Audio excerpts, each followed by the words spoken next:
Hello friends, कालच्या आपण लेक्चरमध्ये रोटेशनल डायनामिक्स या टॉपिकमध्ये व्हेरियस टाइप्स ऑफ मोशन, त्याच्यामध्ये सर्क्युलर मोशन, त्याचे दोन टाइप्स, पीरियड, फ्रिक्वेन्सी ऑफ रिव्हॉल्यूशन, त्याच्यानंतर राईट हँड रूल, त्याच्यानंतर relation between linear velocity and angular velocity, relation between linear acceleration and angular acceleration, centripetal force, centrifugal force हे आपण बघितलेलं आहे. तरी पण आज आपण या ठिकाणी रोटेशनल डायनामिक्स याच्यामध्ये परत एकदा सेंट्रिपेटल फोर्स म्हणजे नक्की काय, तर या ठिकाणी बघा, centripetal force, Newton's second law says that if an object is accelerated, there must be a net force on it. For an object moving in a circle, this is called the centripetal force. The centripetal force points toward the center of the circle. This force acts at right angle to the tangential velocity. There is no displacement in direction of force. Hence, no work is done by centripetal force. Means here, the centripetal force is force acting on a particle performing circular motion, which is along radius of circle and directed towards center of circle. म्हणजे centripetal force जे आहे हे force सेंटरच्या दिशेनं असतं, म्हणजे toward the centre असतं. Means here that force which is equal to mass into acceleration. म्हणजे न्यूटन सेकंड लॉ नुसार that force is equal to mass into acceleration. m which is denoted by mass and a which is denoted by linear acceleration. Means here that's, but the acceleration which is equal to p into omega. P is the linear velocity and omega is the angular velocity, means which is equal to p square upon r. Means here that put the value of omega. The relation between omega and p is omega is equal to p upon r. म्हणजेच या ठिकाणी ओमेगाची किंमत fee upon R जर ठेवली तर त्या ठिकाणी linear acceleration A is equal to formula आपल्याला मिळतोय फी स्क्वेअर अपॉन आर. आणि सपोज फी ची किंमत जर आर ओमेगा जर ठेवली तर ऍक्सलरेशनचा फॉर्म्युला मिळतोय a is equal to r omega square. ठीक आहे, म्हणजेच या ठिकाणी centripetal force is equal to m phi omega किंवा which is equal to mv square upon r, म्हणजेच mr omega square. This is the centripetal force.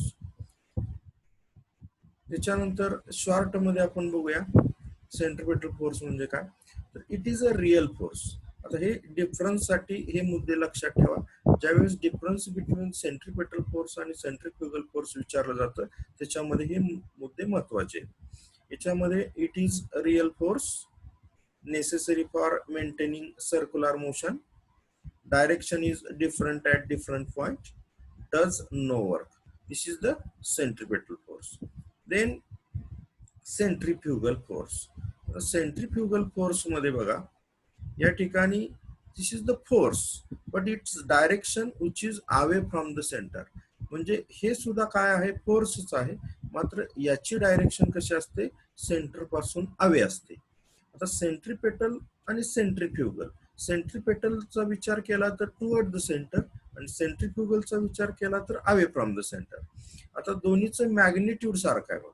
या ठिकाणी force is equal to mass into acceleration, त्या ठिकाणी ऍक्सलरेशनचं किंमत टाकली म्हणजेच या ठिकाणी फॉर्म्युला मिळतो एम व्ही ओमेगा, म्हणजेच which is equal to M V square upon R, म्हणजेच एम आर ओमेगा स्क्वेअर. आता या ठिकाणी बघा आपण सेंट्रिपेटल फोर्स जो आहे, सेंट्रिपेटल फोर्सचा फॉर्म्युला काय आहे बघा, या ठिकाणी एम आर ओमेगा स्क्वेअर म्हणजेच M V square upon R, आणि सेंट्रीफ्युगल फोर्सचा पण फॉर्म्युला बघा काय आहे, या ठिकाणी M V square upon R म्हणजेच एम आर ओमेगा स्क्वेअर. म्हणजे सेंट्रीपेटल फोर्स आणि सेंट्रीफ्युगल फोर्स या दोन्हीचा फॉर्म्युला सेम आहे, मात्र डायरेक्शन कशी आहे, अपोजिट आहे. आता सेंट्रीपेटल फोर्स आणि सेंट्रीफ्युगल फोर्स याच्यामध्ये उदाहरण पण सांगितलं तुम्हाला, मेरी गो राऊंड हे सेंट्रीफ्युगल फोर्सचं काय आहे, एक्झाम्पल आहे. आता आपण दोन्ही मधला डिफरन्स बघूया. डिस्टिंग्विश बिटवीन सेंट्रीपेटल फोर्स आणि सेंट्रीफ्युगल फोर्स. आता सेंट्रीपेटल फोर्स आणि सेंट्रीफ्युगल फोर्स मधला डिफरन्स बघा. फर्स्ट डिफरन्स काय आहे, this force is directed toward the centre of circular path.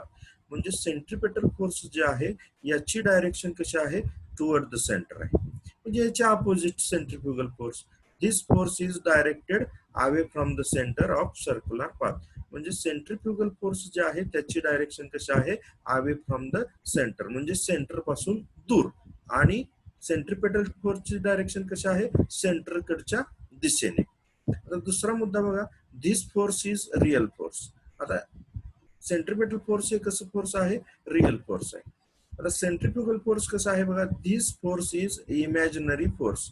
This force is imaginary force, किंवाच आपण नॉन रिअल पण म्हणू शकतो किंवा सिडो फोर्स म्हणू शकतो.